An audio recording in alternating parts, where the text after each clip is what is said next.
Gente, viemos aqui fiscalizar, verificar um trabalho excepcional que a Secretaria de Obras, nosso parceiro Ezequiel Cassol, está fazendo aqui no início da linha 180 lá do norte. Eles vão patrolar toda a linha, mas desde então a gente já viemos a pedido dos moradores conferir como é que está sendo feito o trabalho, né? Solicitamos ao nosso prefeito Aldo Júlio, que é parceiro do Homem do Campo, junto com o nosso Poder Legislativo, trabalhando em conjunto, em parceria. O povo solicita o vereador vai encaminha ofício junto ao nosso prefeito, que vem e pede para o pessoal da obra vir fazer esse trabalho magnífico que está sendo realizado aqui.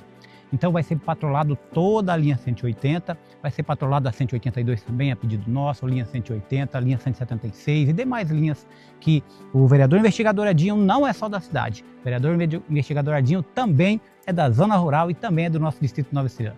Juntos somos mais fortes e com Deus à frente somos imbatíveis. Selva!